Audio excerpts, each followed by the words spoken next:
Hi, I'm Gigi Hawkins. I'm a writer-director and I host the No Film School podcast. And I just finished filming my first feature, a dark comedy called I Really Love My Husband. I made it with a small team in less than a year on an island in Panama for an ultra-low budget. And in this series of videos, I want to tell you how we pulled it off, what we learned, and the mistakes we made, so you can go out there and make your own movie. Because, well, this was definitely the hardest thing I've ever done. It was also the most rewarding. That's a wrap. This video, we're going to talk about the writing process. I'm an empowered woman. So this all started when I took a micro-budget producing course through the Gotham. And the biggest takeaway from that course was, what is your superpower? What do you have that nobody else has that can let you make your movie and make it unique? If you know VFX, make a movie with VFX. If you have access to a convenience store, make Clerks and be Kevin Smith. I thought, after this class, what do I have access to? What is my superpower? And I realized I had two. The first is a group of people that I really loved working with. Elle Roth-Brunette, our producer, who was in the class with me, Brian Thomas, the DP, Madison Lanasee, and Scott Monahan, two actors who I had made a short called Yes, Daddy with. And I realized that if we all came together, we could make something awesome. The second thing that I realized was I had access to a location in Panama, this house on an island in Bocas del Toro, but I only had access to that through the end of the year. So once we had the location confirmed, I called all of these people that I love working with and pitched them in on this idea of making a movie in Panama. They all said yes, and that meant that I had to write something for us to shoot because you can't make a movie without a script.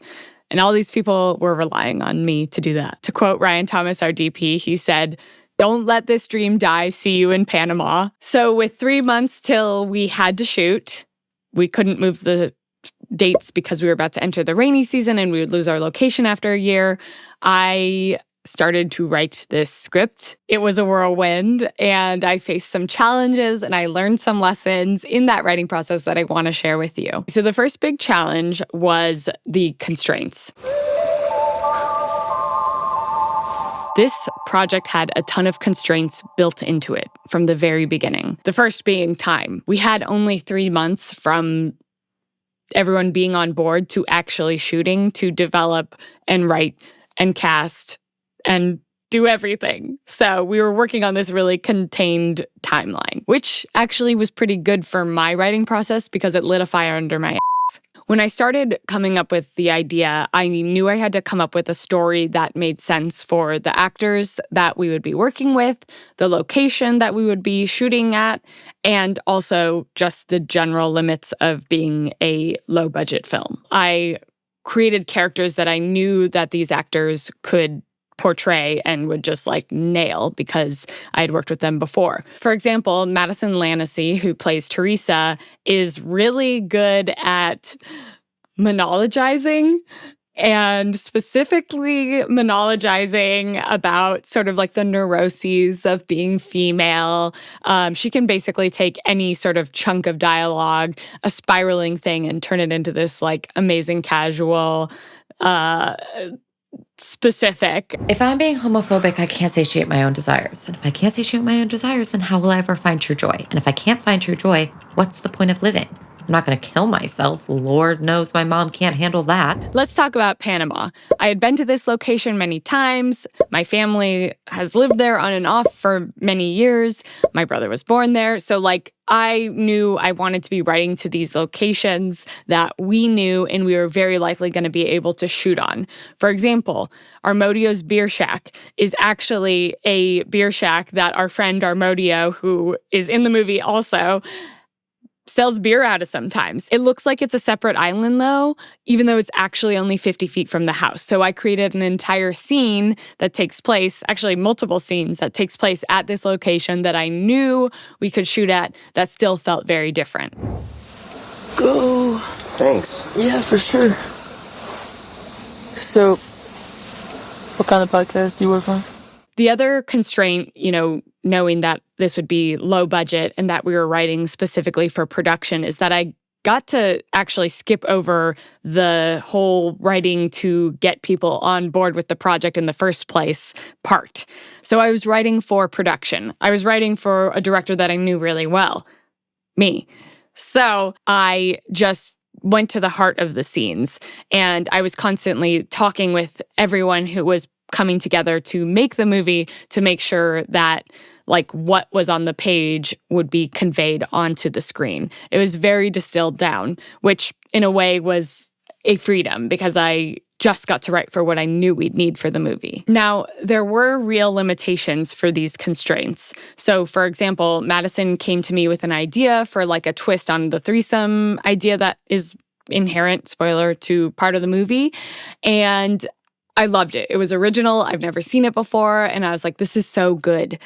But I don't know why this story, that her new idea, would be taking place on an island in Panama. So I had to do some filtering. And, if I was in a different writing process where there weren't these limitations, I would have absolutely gone down the rabbit hole of exploring that idea. So lesson number 1 is that constraints actually can spur creativity. The constraints, in a way, were also a superpower. They forced me to make decisions and work quickly as a writer-director. I also had the accountability of these people who were expecting to have a script so we could shoot the movie. The constraints of this particular story led to it being specific and special. She wanted an adventure. Yes, Pinterest. So challenge number 2, writing is lonely. Okay, writing is super lonely, but I knew this from previous experiences, so I structured it in a way that it would be less lonely, aka I set up a lot of areas where I'd be getting feedback and be brainstorming with other people, so I was not operating in a bubble of writing by myself. Regardless of having folks standing by for feedback, I had to do solo work by myself. Here's what that process looked like. I've got the concept. This woman becomes disillusioned by her golden boy husband and convinces him to have a threesome on their delayed honeymoon. So I set up a routine where every morning I would go to a coffee shop down the street and write from 7 to 10 a.m. What I did when I got to the coffee shop is I'd get there generally right when they opened at 7 a.m. I'd order a coffee and a banana nut muffin because I had to reward myself for waking up so early and doing all this work. And I would purposely leave my phone in the car and turn off internet on my computer. Like I didn't even have the Wi-Fi password at the cafe. So that forced me to be in this bubble of working by myself and writing. I knew that I needed to have that routine in place because I couldn't wait for inspiration to strike. I just had to keep writing and iterating and trying new things along the way. So I did this with everything from like a treatment to pages. That structure of the routine let me protect that writing time, and I treated it like a job. I had to show up, I had to be there, and I had to do that work. So once I had done that solo work and taken the story or the idea to a certain place, like taken it as far as I could, I would then share it with people. I had a friend, Jason Hellerman of No Film School, who would very kindly read my outlines and give me feedback that day. And that feedback was absolutely critical for me, pressure testing, trying things out, and even just reacting to his response, which sometimes I agreed with, sometimes I didn't. All of that helped me sort of narrow down what the story was. In part of my structuring the process of writing this, I set up more formal deadlines where I'd be turning in scripts to script consultants or script doctors, or one guy calls himself the script butcher. These are people that I pay to get feedback from, and they're people who have extensive experience reviewing scripts. I had worked with all these people in the past, Matt Starr, Pilar Alessandra of On the Page, the script butcher, Jimmy George, and they're people that I trusted to give me constructive feedback that would take my story to the next phase. I think it feels a little taboo to be talking about paying somebody to give you feedback on your writing. But to me, it's like a personal trainer for your work. So here's a recording with Matt Starr, who I've worked with for a couple of years. He's also a writer outside of this and a very funny guy. And he was riffing with me on this idea of a scene where Teresa and her husband Drew are working it out. It was like this working it out montage where they're having a big, long conversation around understanding where they're at so they can get on the same page as a couple. I think this is such a good sequence. I think you could even probably find like a little bit more variation within it. I also think like if it's their honeymoon, they can like the wedding and the honeymoon of it can be like, well, we're married now. Like, what does that mean? Like, what is that? Are we different? Am I supposed to be different? It's our honeymoon. Are we having enough fun? You know what I mean? Like all of that kind of psychosis can come into this. I'm like, no, we're not different. We just got married. Like we're still the same people. Just taxes are handled differently. Yeah. It's like, but it's more than that, right? Like, and here is the riffing that we did on taxes in the final movie. Can you just try not to be so good for once? Does that make sense? I mean, we've been married a year now. Are we different? Do you feel different? We just got married. We're still the same people. Taxes are different. Like when you were talking about Alan. So that is how I got feedback on the script and the stuff that I was doing by myself. But also at the same time, I was workshopping the scripts and the scenes and the characters with the actors that I was writing the main character roles for. So Scott Monahan, who was originally going to play Drew, the husband that you saw in that last clip, had directed and starred in this movie called Anchorage, another micro budget. And he told me how when he and his co-star were creating that script, they would sort of like write out the scenes and then do these improv riffing workshops on it. So inspired by that, Madison, Scott, and I would get together and do these riffing workshops where we discovered some of the most awesome parts of the movie. So here is a recording from one of the improv workshops that we did just on a random day in my apartment. Can we not make this a whole... I'm not trying to make it a whole thing. I just... it just doesn't feel like, where's my wife? Can you ask her, are you mad at me? Are you mad at me?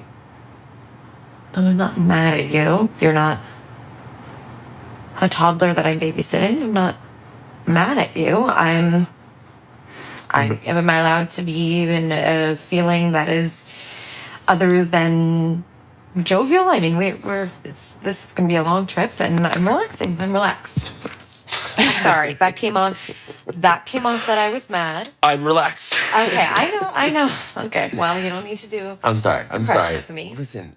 And here is the clip from the final film. I feel like you're mad at me. I'm not mad. I'm not mad. Am I allowed to be a feeling that is something other than jovial? I mean, this is going to be a week-long vacation, and I'm allowed to be a feeling that's something other than happy. In fact, right now, I'm relaxed. I'm relaxing. Okay, good. Clearly, Scott and Madison were so fundamental to the development of the script that they both have story by credit as well. So the second big lesson is that writing is lonely, but it doesn't have to be. You don't have to write alone. Challenge number 3, your drafts will suck. They're going to be bad, and they're going to be bad for a while, longer than you want them to be, longer than you're comfortable. This all came to a head at our first table read. We had everyone over to our producer's house and we ordered a chicken dinner and we sat down to read the script. In fact, we actually printed it out on little fourths of pages because we were that low budget. We had our DP there reading for one of the characters. We had our 2 main actors, and I recorded it because I was like, this is going to be great. In fact, when I would read the script, I'd be like, this is great. This is fun. This is funny. This is cheeky. This is sexy. And then when I heard it out loud, I was like, dear God, what have I done? Here's what it sounded like. A vibrant flower arranged in the center of a junior suite. We hear giggles. I have chills. I got chills. Then the door bursts open to like reveal goosebumps. a bride and groom. Actual goosebumps. Drew, hearing her concern, opens his eye, props his head up on the chair. They walk in to find Paz standing with a sloth wrangler, a sloth climbing all over them. Which apparently doesn't exist. There's no sloth rescue in Bocas. That's fine. This is my friend, They lead the rehab work for the sloths so they can go back into the wild. Sloths are placed on Teresa and Drew. Teresa and Drew react. Oh, hello. Thank you, sir.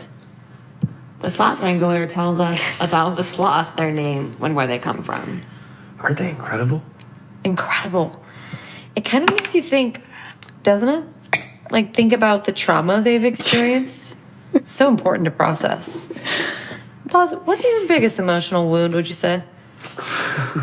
You know, knowing that there are folks out there. Also, hearing this out loud, I'm like, oh, it's so on the nose and so cringe, and it won't be this annoying. No. You guys are doing great. So that was a scene that was cut for obvious reasons, many reasons. It just wasn't working. You can hear how uncomfortable I am during hearing it out loud. Like I was giggling like with so much discomfort. And here's some of the feedback that my friends so kindly gave me. Cool. Somebody overwrote this. You shared a first draft of a script. I thought pause was perfect. What do you guys think? Well, first of all, I think, of course, you're being too hard on yourself, which is normal. But because even in some of the overwriting moments, I think there are some lines in there that are really good that I hope you don't lose. Yeah, I think we could take wilder swings in the fun moments just so that it feels more like alive. But it's foundation. Yeah. Yeah, I think so too. It feels like Drew. So I guess I just want to find a little bit more depth for him. Great notes. Let's have conversations over this week. Voice memos, call me, anything. I'll receive notes anyway. And absorb it all and then get back to rewriting. So yeah, my reaction, I sounded pretty calm, cool, and collected, but I went home and I started to spiral. I was like, this is not good. This is not the type of movie I want to make. This isn't the tone that is anything like I've done in the past. And I did not like it at all. Hearing it out loud, it felt like just this sort of broad comedy with people over saying everything that they were feeling, and things just didn't make sense. Like the characters' actions didn't feel earned, and I hated it. I didn't like it. There were like a couple of moments where I was like, this is interesting. I like the idea behind this, but like the execution of it just isn't working. So as dark as it got for me personally, you know, it's already scary enough putting your work out there. I knew that I had to push through for these people who were coming on board to this project. Also, they were there supporting me. Like each and every person involved was helping me talk through this next iteration of what it would be. So I just doubled down, and that really brought me to lesson number 3. You have to push through the bad to get to the good. Here's another scene from that table read, one that wasn't working but did eventually lead to something that worked. No. Talk to me. Talk to me. I'm here.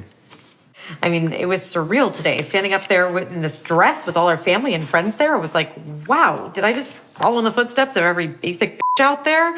I looked like f***ing Pinterest Cinderella. I mean, I looked beautiful.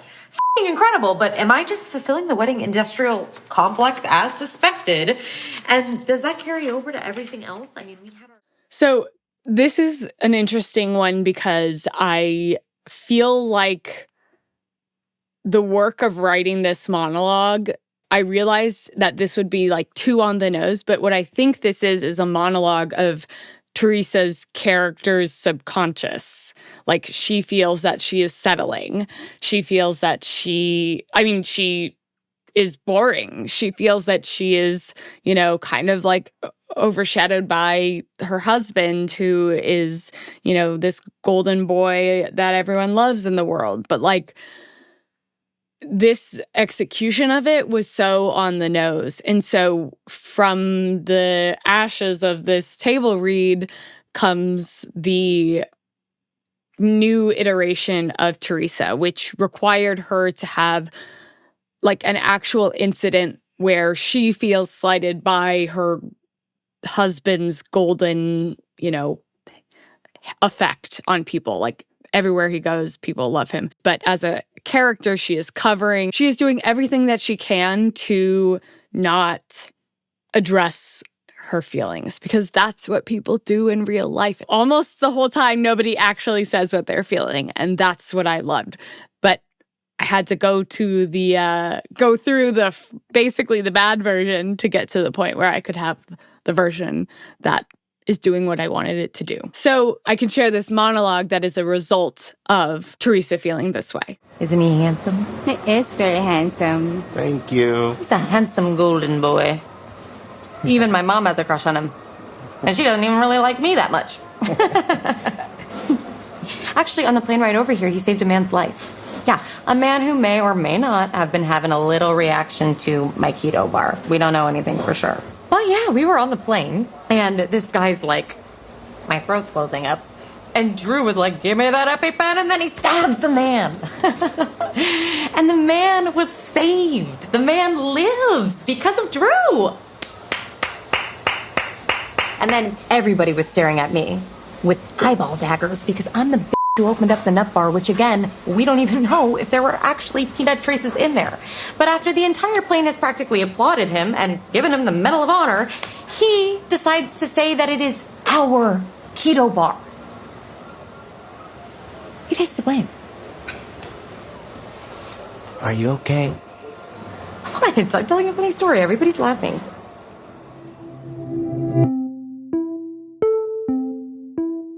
Along the way, our producer, Elle, said, we're only a few weeks out from production. We're going to need a locked script. And that deadline, which was also a gift, let me sort of push through to that final phase. And I sent over a version of the script with what we were going to shoot to all the heads of departments, and we locked it. And there were revisions along the way, of course, but generally it served as a blueprint, a foundation for us to move forward with making the movie. Un tequila soda, por favor. Okay, that was a lot. Writing that script in a few months was a lot, but I'm still glad I did it. To wrap up, there are 3 lessons that I took away from the writing process. 1, constraints are your friends, and it's okay to write something you can shoot. 2, get help from others and set deadlines. 3, you have to push through the bad to get to the good. What we did was crazy and uncomfortable, but what was great is that we got out of our comfort zone, and all of these pressures and constraints forced us to just make the damn thing. And that was incredible. We made a movie. But making a movie doesn't end with a script. So in the coming videos, we're going to talk about money, logistics, and getting over our fears. So stay tuned.